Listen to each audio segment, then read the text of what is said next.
Hello students, हमने chemical reaction and equations वाला chapter start कर दिया है।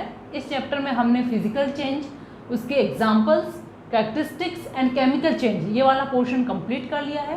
अगर बच्चों फिजिकल चेंज को हम देखें तो फिजिकल चेंज वो चेंज है जिसमें ओनली फिजिकल प्रॉपर्टीज चेंज होती है, केमिकल कंपोजिशन उसका कांस्टेंट रहता है। केमिकल चेंज वो है जहाँ पर केमिकल प्रॉपर्टीज दैट मीन्स उसका जो केमिकल कंपोजिशन है वो टोटली डिफरेंट हो जाता है, यानी वो चेंज हो जाता है आफ्टर चेंजेस। आज हम बच्चों इसमें हम केमिकल चेंज की जो कैरेक्टरिस्टिक्स है वो स्टडी करेंगे। अच्छा, केमिकल चेंज में आपको क्या ध्यान रखना है? ओनली केमिकल कंपोजिशन को पकड़ के रखना है। दैट मीन्स जो फॉर्मूला है कंपाउंड का, यानी इनिशियल जो पार्टिसिपेट कर रहा है वो टोटली चेंज हो जाता है। तो इस लाइन को आप पकड़ के रखिए, अच्छे से ध्यान रखिए। Let's start the characteristics of the chemical changes. अब जो हमने केमिकल चेंज को डिफाइन किया था वहीं से हमें इसकी कैरेक्टरिस्टिक्स निकाल के लानी है। केमिकल चेंज दैट मीन्स जहां कंपोजिशन चेंज होता है,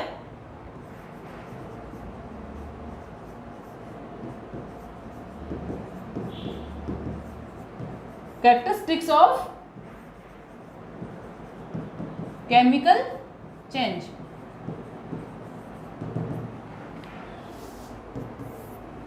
तो फर्स्ट जो कैरेक्टरिस्टिक है इसका वो ये है कि इसका जो कंपोजिशन है वो टोटली डिफरेंट होता है रिएक्टेंट और प्रोडक्ट का।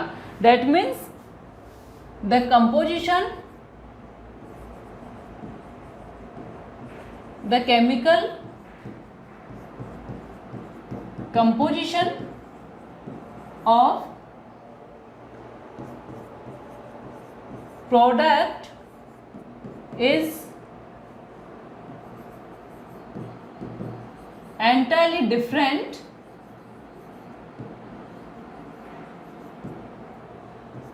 from reactant। क्लियर? तो यहाँ जो कंपोजिशन है वो डिफरेंट है और प्रोडक्ट की जो प्रॉपर्टीज है, केमिकल प्रॉपर्टीज, वो भी टोटली डिफरेंट होगी रिएक्टेंट से। फॉर एग्जाम्पल हमने वाटर का कर लिया था, इसके अलावा हम लेते हैं आज रस्टिंग का एग्जाम्पल लिखते हैं। Rusting of iron. आयरन का कोई भी पोट हो, तवा हो या कोई कुकिंग पैन हो, अगर वो आयरन का ही बना हुआ है, not stainless steel, only iron का बना हुआ है, तो मॉइस्चर और एयर की प्रेजेंस में उसमें रस्टिंग हो जाती है। दैट मीन्स उस पर रेडिश ब्राउन कलर का सब्सटेंस डिपॉजिट हो जाता है, जिसको हम बोलते हैं जंग लगना, या फिर हम इसको बोलते हैं रस्टिंग।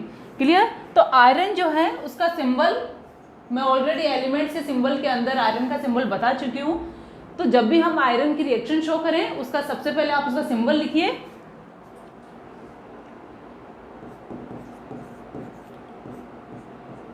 Fe प्लस इसमें जो रस्टिंग का प्रोसेस है वो उसके लिए एयर एंड मॉइस्चर दोनों ही नेसेसरी है। ओनली एयर या ओनली मॉइस्चर के अंदर रस्टिंग नहीं होती है। तो यहाँ पर एयर का मीन यहाँ पर नाइट्रोजन या कार्बन डाइऑक्साइड से नहीं है, एयर का मतलब यहाँ पे ऑक्सीजन से है, O2 plus H2O। Moisture means water molecule. तो इन दोनों की प्रेजेंस में यहाँ पर रस्ट का फॉर्मेशन होता है। दैट मीन्स रस्ट जो है वो फेरिक ऑक्साइड है, यानी आयरन का ऑक्साइड है, हम इसको बोल सकते हैं आयरन ऑक्साइड। और आयरन के अंदर फेरिक ऑक्साइड, अब जब हमने फॉर्मूला बनाना सिखा दिया है, दैट मीन्स जो फेरिक आयन है उससे एंड जो ऑक्साइड आयन है उससे क्रिस क्रॉस करके आपको फेरिक ऑक्साइड का फॉर्मूला बनाना है Fe2O3।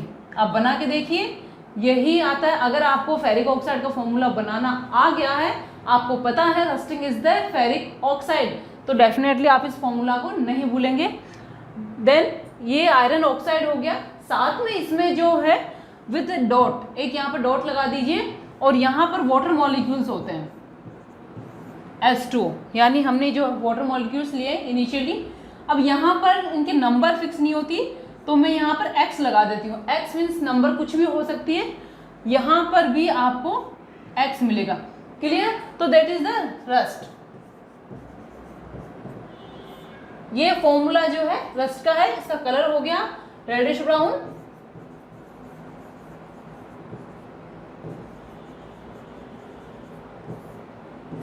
और ये आयरन को हम लें तो कुछ डार्क ग्रे कलर का होता है ये, ठीक है। तो ये रस्टिंग ऑफ आयरन हो गया। अब यहाँ पर मैंने बोला है the chemical composition totally different, तो यहाँ पर देखिए आयरन Fe है, इसमें एक O2 यानी ऑक्सीजन ली हमने, वाटर मॉलिक्यूल्स मॉइस्चर भी लिया है, तीनों की जो प्रॉपर्टी है टोटली डिफरेंट है। ये एक मेटल है ग्रे कलर का सॉलिड स्टेट के अंदर, ऑक्सीजन है गैसीय स्टेट में होती है, वाटर लिक्विड स्टेट में मॉइस्चर की जो ड्रॉपलेट्स होती है वो प्रेजेंट होती है, तीनों आपस में रिएक्शन करके यहाँ पर रस्ट Fe2O3 यहाँ पर केमिकल कंपोजिशन जो है वो टोटली डिफरेंट हो गया है। और ये जो रस्ट है इसका कलर भी डिफरेंट होता है, रेडिश ब्राउन होता है। दैट मीन्स यहाँ पर इनिशियली जो कंपाउंड्स हमने लिए हैं उससे टोटली डिफरेंट है। ये सॉलिड होता है, मेलिएबल होता है, आपने जो metal non metal 8th standard में आप स्टडी करके आए हैं, और यहाँ हम 10th क्लास में भी मेटल नॉन मेटल का जो चैप्टर है उसमें स्टडी करेंगे। तो ये मेलिएबल गैस में शीट में कन्वर्ट किया जा सकता है इसको। पर ये जो है कंपाउंड ये नॉन स्टिकी होता है। दैट मीन्स आयरन के ऊपर रस्ट लग गई है, रस्ट बन गई है, तो अपने आप से धीरे धीरे वो नीचे गिरती रहती है और उस आयरन को ईटिंग करती है। दैट मीन्स धीरे धीरे उसको डैमेज करती रहती है। तो दैट मीन्स मेरे कहने का मीनिंग ये है कि जो केमिकल कंपोजिशन है वो केमिकल चेंज के अंदर टोटली डिफरेंट हो जाता है। क्लियर? नाउ सेकेंड प्रॉपर्टी हम इसी में देख लेते हैं, इसी एग्जाम्पल के थ्रू। सेकेंड प्रॉपर्टी हमारी ये है कि जो केमिकल चेंज है वो परमानेंट होते हैं। क्लियर? परमानेंट का मतलब है एक बार अगर किसी सब्सटेंस के अंदर वो चेंज हो गया, दैट मीन्स वो चेंज हो गया, आप उसको बैक नहीं कर सकते हैं।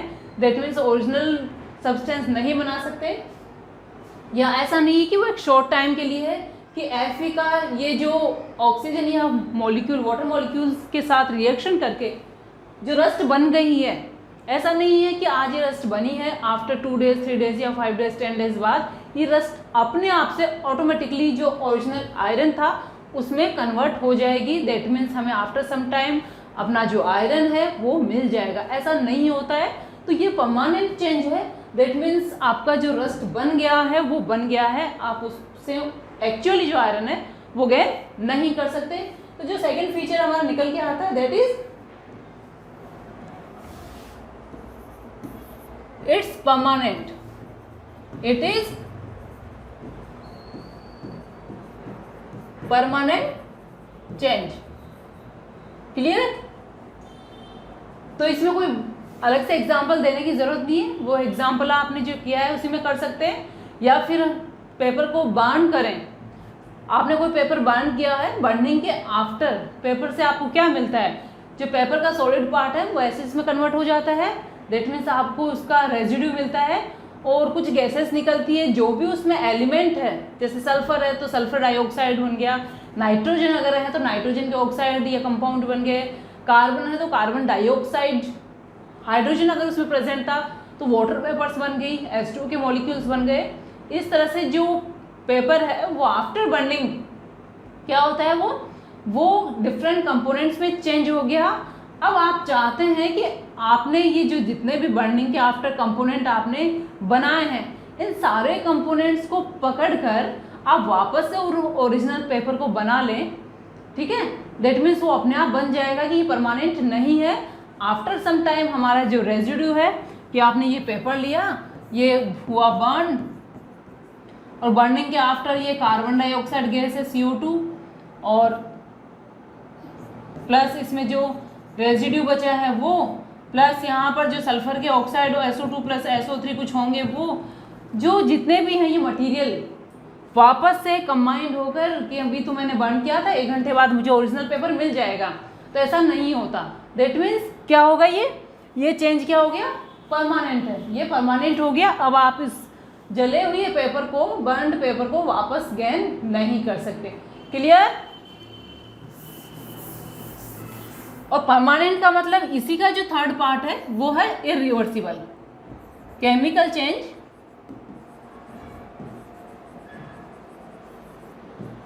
आर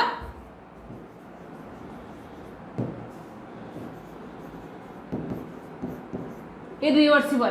तो परमानेंट हो गया, दैट मीन्स अब वो आप बैक साइड में उसको रिवर्स नहीं कर सकते। जैसे कि मैं पेपर की बात करूं तो आपने जो भी मटेरियल लिए हैं कि आफ्टर सम टाइम या उसी कंडीशन में हम रिएक्शन को बैक करना चाहें, रिवर्स करना चाहें, तो पॉसिबल नहीं है।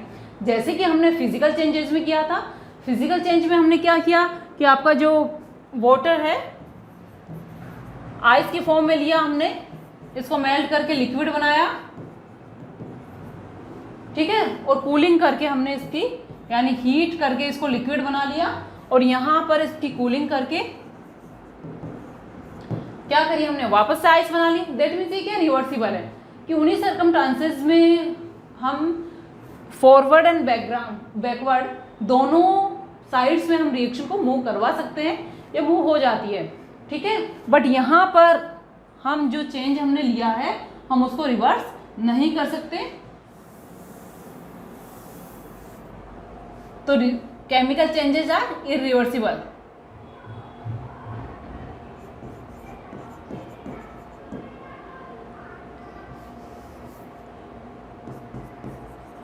From a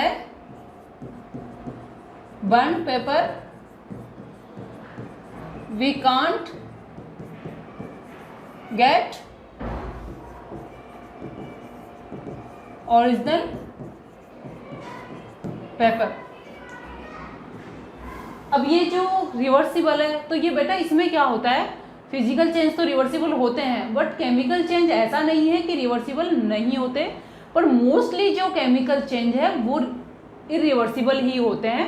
कुछ रिएक्शंस होती है जो रिवर्सिबल भी होती है बट अभी हम उनको स्टडी नहीं करेंगे, तो उन कुछ रिएक्शंस को जैसे जैसे हमारे सिलेबस में आएंगी मैं बताती जाऊंगी, और हायर क्लासेस में आपको 11th या 12th में आप जब मूव करेंगे तो वहाँ पर आपको बहुत सारी ऐसी रिवर्सिबल रिएक्शन पढ़ने को मिलेगी, क्लियर। बट नॉर्मली और जनरली हम ये मानकर चलते हैं कि chemical change are irreversible, clear, क्योंकि हम जो बेसिक्स पढ़ रहे हैं वहाँ पर हम वो बेसिक केमिकल चेंजेस ले रहे हैं जो हमारे सराउंडिंग में वापस रिवर्स नहीं होते, हम यह होता हुआ नहीं देखते, क्लियर। इसलिए हम यहाँ लिखते हैं केमिकल चेंजेस आर इरिवर्सिबल, क्योंकि मैंने ये भी बोला है कि रिवर्सिबल है पर साथ ही साथ मैंने बता दिया है कि कुछ एग्जाम्पल्स या बहुत सारी रिएक्शंस होती है जो रिवर्सिबल होती है। डन। नाउ इसका जो फोर्थ फिगर है या फोर्थ जो कैरेक्टरिस्टिक्स है वो एनर्जी से रिलेटेड है। आपने फिजिकल चेंज में पढ़ा कि एनर्जी जो नेट एनर्जी चेंज है वो जीरो होता है, यानी फॉरवर्ड में आप जितनी एनर्जी देते हैं बैकवर्ड में आप उतनी ही एनर्जी आपको वापस मिल जाती है। फॉर एग्जाम्पल यहाँ पर हमने वाटर का ही लेते हैं, आइस से लिक्विड, ये हमने हीट किया और यहाँ हमने कूलिंग करी, ठीक है। तो अब हीट करने पर हम क्या कर रहे हैं, एनर्जी दे रहे हैं, यानी वो हीट को या एनर्जी को एब्जॉर्ब कर रहा है और लिक्विड में कन्वर्ट हो रहा है। बट लिक्विड जब आइस में कन्वर्ट होगा तो सेम अमाउंट ऑफ एनर्जी वापस रिलीज करके चलेगा, तो यहाँ पर एनर्जी एग्जिट होगी और यहाँ पर एनर्जी अंदर जा रही है, तो यहाँ ये एंडोथर्मिक प्रोसेस हो गया और ये exothermic.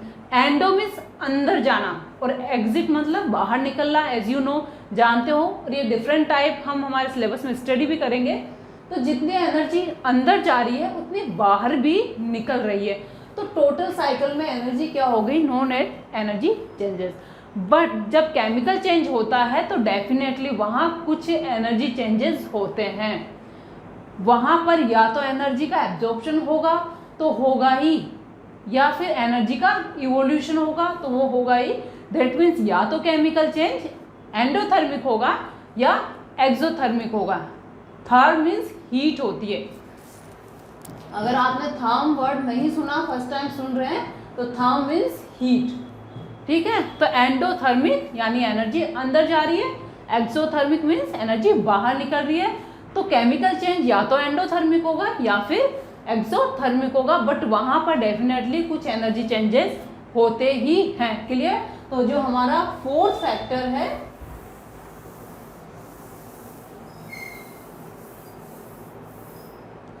that is in a chemical change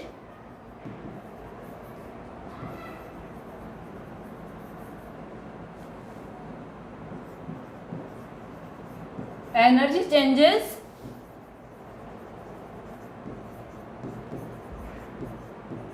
take place, i.e. either endothermic और एक्सोथर्मिक। अब मैं एंड और एक्सो का एग्जांपल देती हूँ। जितने भी बर्निंग प्रोसेस हैं सारे एक्सोथर्मिक है, यानी जब भी ये प्रोसेस होते हैं तो हीट या लाइट की फॉर्म में आपको एनर्जी दिखती है, नज़र आती है, ये वेल नोन है, ठीक है। बट इनिशियली क्या होता है कि हमें जो भी बर्निंग रिएक्शन है उनको इनिशियली कुछ एनर्जी की ज़रूरत पड़ती है उसको स्टार्ट करने के लिए। तो ऐसा नहीं कि आपको पेपर बर्न किया है तो हमने उसको मैचस्टिक दिखाई है या लाइटर या फिर बर्नर पे पेपर को जलाया है, हमने तो उसको एनर्जी दी है, तो वो एक्सोथर्मिक कहाँ से हुआ, वो तो एंडोथर्मिक हुआ।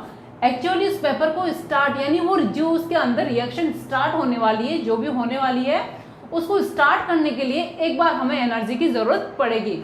जब रिएक्शन स्टार्ट हो गई तो वो अपने आप से हीट एंड लाइट प्रोड्यूस करना स्टार्ट कर देगा। इसलिए इन रिएक्शंस को स्टार्ट करने के लिए, मूव करने के लिए हमें इनिशियली कुछ अमाउंट एनर्जी की ज़रूरत होती है। तो जितने भी बर्निंग प्रोसेस है वो क्या है, एक्सोथर्मिक प्रोसेस में आते हैं। और जितने भी डिकम्पोजिशन, हमें किसी चीज़ को तोड़ना है, ब्रेक डाउन करना है उसको, तो तोड़ने में डेफिनेटली आप एनर्जी लगाओगे। तो तोड़ने में यानी डिकम्पोजिशन में हम थर्मल डिकम्पोजिशन, इलेक्ट्रिकल डिकम्पोजिशन या फिर लाइट के थ्रू डिकम्पोजिशन, बहुत सारे डिकम्पोजिशन रिएक्शन को स्टडी करेंगे हमारी जो टाइप ऑफ रिएक्शंस है उनके अंदर। तो ये हमारे जो डिफरेंट फैक्टर्स हैं या कैरेक्टरिस्टिक्स ऑफ केमिकल चेंज है वो हमने कंप्लीट कर लिया है बच्चों। अब नेक्स्ट वीडियो में हम केमिकल रिएक्शन को देखेंगे कि केमिकल रिएक्शन क्या होती है, केमिकल इक्वेशंस क्या होती है। ठीक है, गुड बाय।